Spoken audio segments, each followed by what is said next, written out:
Hello, hello. Cool.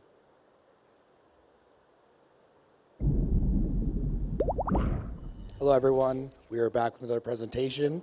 This is Unlocking the Potential, the Why and How of Running Your Own Rollup by Mahsa Moosavi. She's an integration engineer with Offchain Labs, and she's going to take it away. Thank you. Is it showing?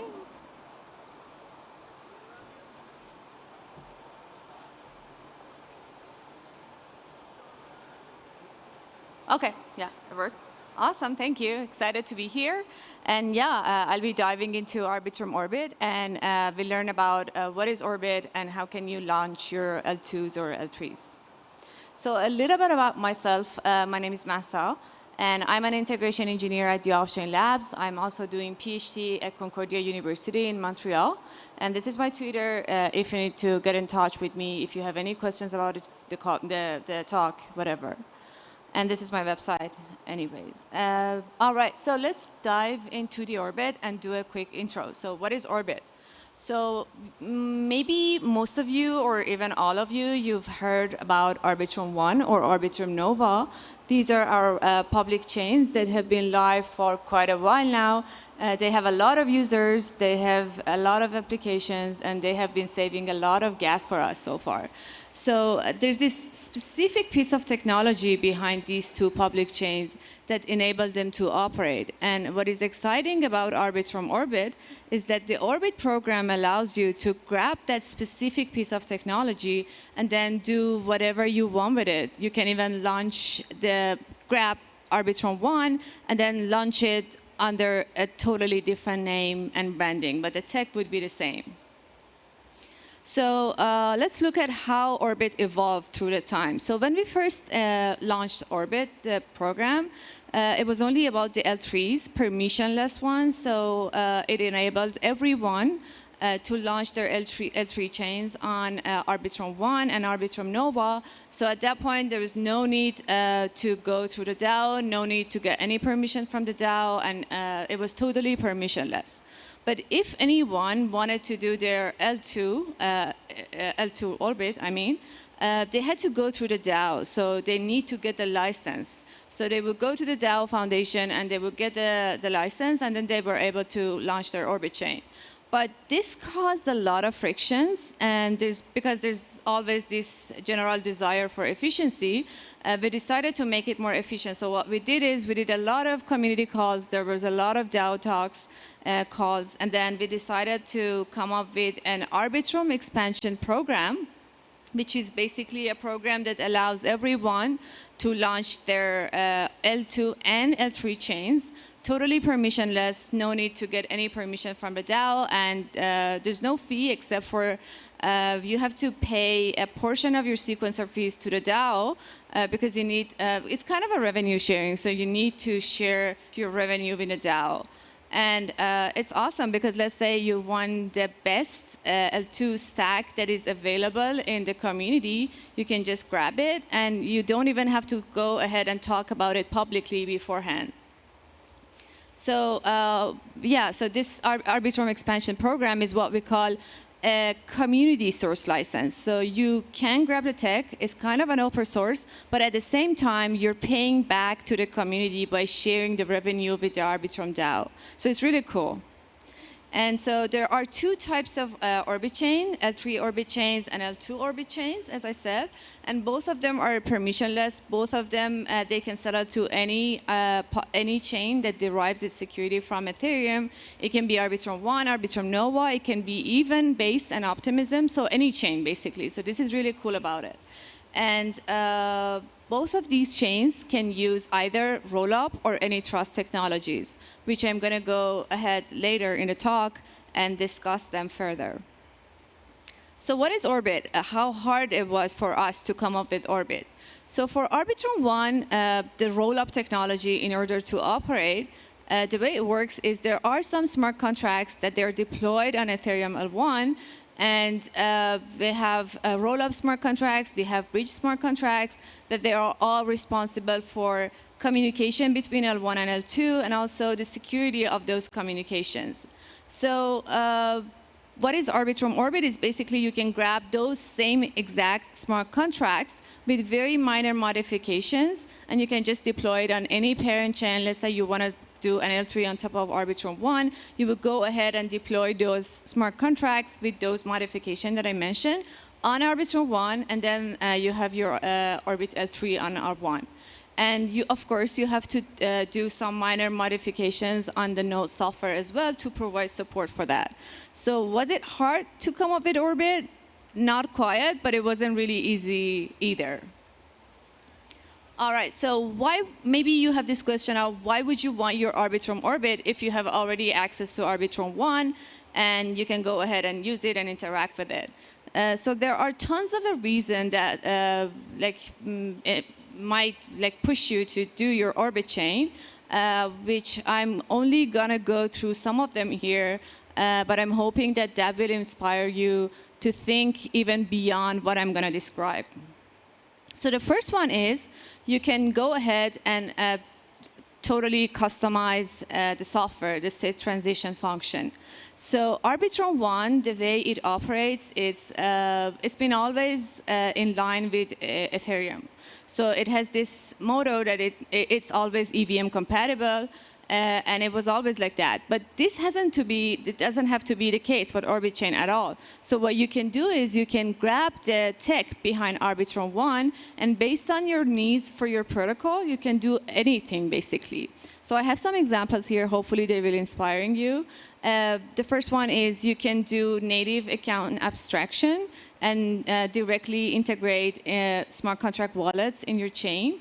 You can add support for those EIPs that you think Ethereum is not going to add support for them anytime soon. And you can have access control in place, so you can have part of your chain or even the entire chain private and permission. And basically, the possibilities are endless, so you can do anything. So hopefully, these are inspiring enough for you. The second reason is the gas price reliability. So when you deploy an application on Arbitrum 1, Arbitrum Nova, or basically any blockchain, the cost for your user, the cost depends on what other applications exist on that chain and what is going on that chain. So block space is something that is relatively available on Arbitrum 1 now for users, but this is not going to stay the same, especially as time goes on and we have more demand. So at some point, if you have your applications on Arbitrum 1, you'd have to compete for the block space. And the way you really can hedge against that is to have your own Orbit chain. So you have a dedicated chain for your application, so your users do not have to worry about other applications monopolizing the block space. So you don't have to worry about some meme coin being launched in some specific date, which are going to monopolize the whole block space.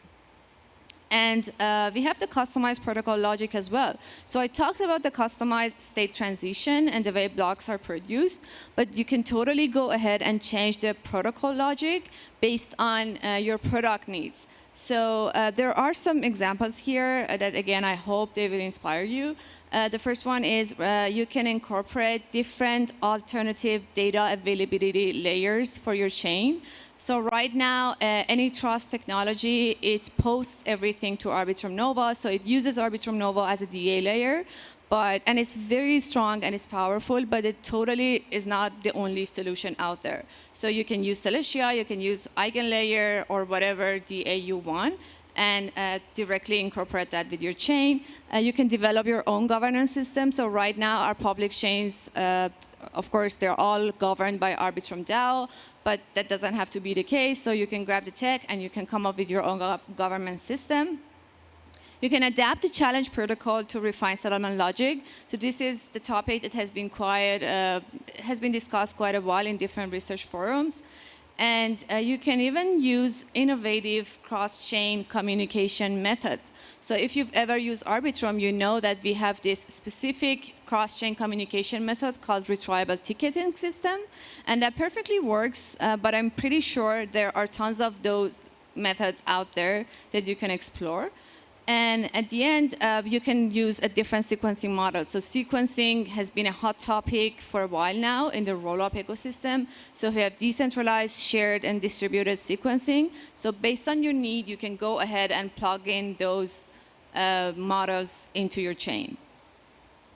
Okay, so the other question that I want to address in this talk is, maybe you're thinking of why would you do an L3 instead of L2? So we'll talk about the trade-offs here, and we'll see.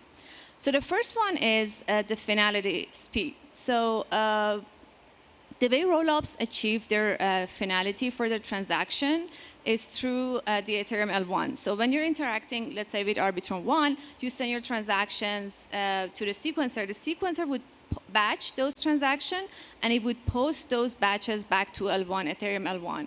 So if you really want to have the hard finality for your transactions, you have to wait for those batches to be finalized on L1. And this batch posting, it has some fixed cost that you would rather to spread over more number of transactions so that you would pay less for that. And of course, on L2, this fixed cost would be a lot less than posting on L1. So at the end of the day, the bottom line is that posting those batches on to something like Arbitrum 1 is a lot cheaper than Ethereum L1. So this way, if you have an L3 chain on top of Arbitrum 1, you can send batches more frequently in a cheaper price, and you can achieve finality a lot faster than posting to Ethereum L1.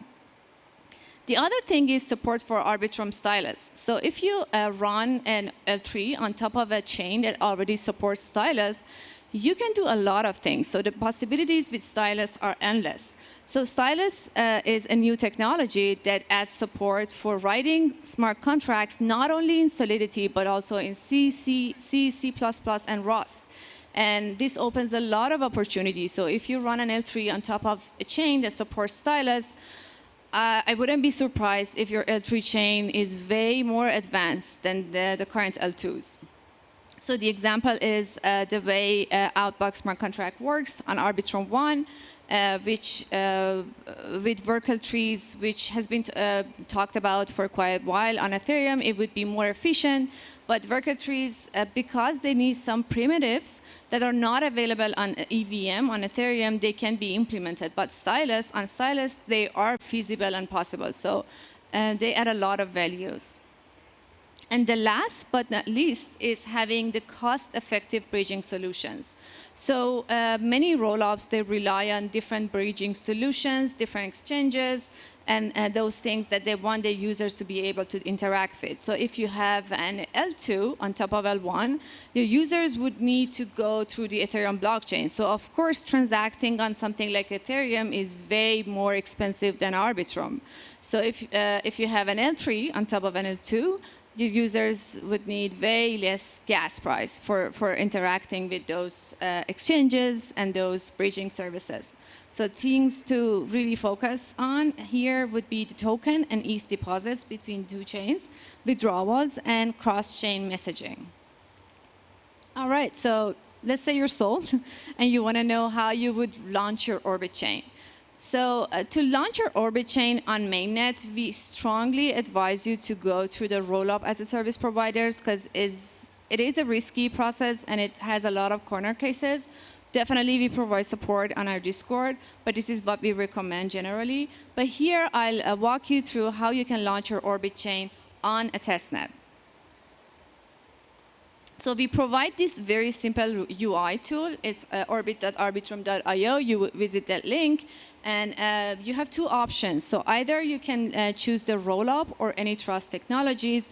We're going to talk about the differences in a bit.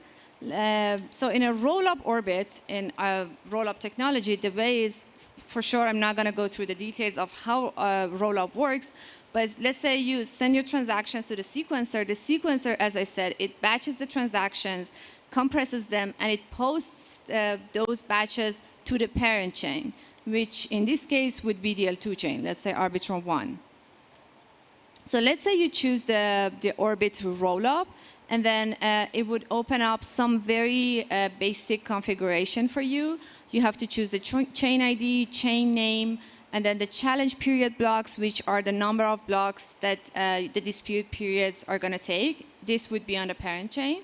And the stake token, which is a token that your validators, the chain validators need to stake in order to be able to validate the chain. This is currently hard-coded on ETH, but we will open the possibility for other ERC20 tokens as well. And base stake in Ether, the minimum amount of Ether that your validators need to stake in order to participate in a challenge protocol. And then the owner of the chain, who is the address, EOA address, that does the chain upgrades and those things. By default, it would be the wallet that deploys this chain.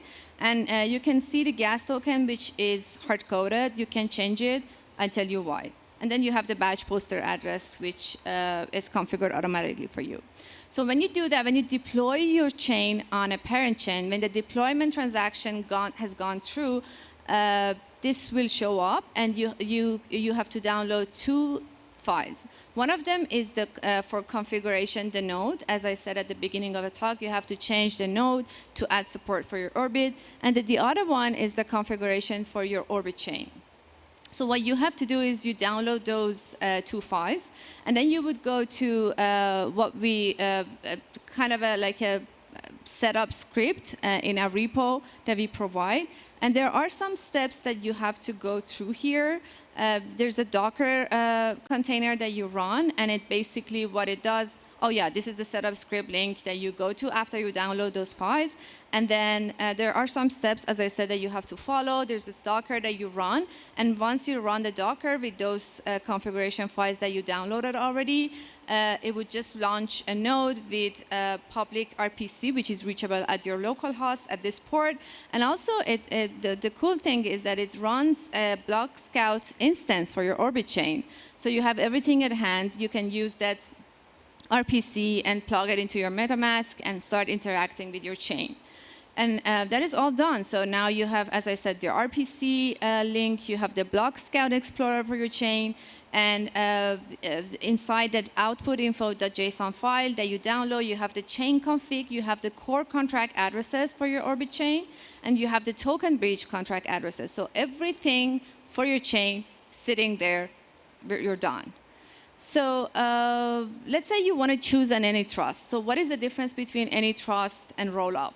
So remember, I just described how rollups work. So the only difference between Rollup and AnyTrust is that here the sequencer would not post the batches to L1. So what it does is it posts them to a set of servers, which we call data availability servers. So those would kind of attest on those data, and they put their attestation on the parent chain, which here would be L2. So the differences between AnyTrust and Rollup would be because AnyTrust does not post everything on a parent chain, it's a lot cheaper. As I said, it relies on data availability committee for those data to post to parent chain. So it's really suited for gaming and social media applications because they're not really requiring like high security because it kind of compromising security a bit for cheaper cost. And Rollup specifically, they're good for financial apps which need higher security. So the only difference here for AnyTrust is that you can add your custom gas token, which is really cool. So this is not available on Rollup, by the way. Only AnyTrust can have their custom gas token. So this gas token, it has to have some requirements, which I'm not going to go through because of the time limit, but we provide all the info on our docs. You can easily have whatever token that has these requirements as a custom token for your chain, which is really cool. And then there's some extra step for setting up an Orbit AnyTrust, which is to configure a key set for those data availability servers, which is really easy to follow. That the instruction is there. And then we have tools and resources available for your Orbit chains. We have an SDK for you to build these Orbit chains. We have the docs available, and we even have a monitoring tool for your Orbit chains, which is really cool. You can monitor everything about your chain. And at the end, I want to say Arbitrum is freedom. So you can basically do whatever you want with this Orbit chain. It's totally permissionless. You don't need to get any permission from DAO. And that would include my talk. I hope you really enjoyed that.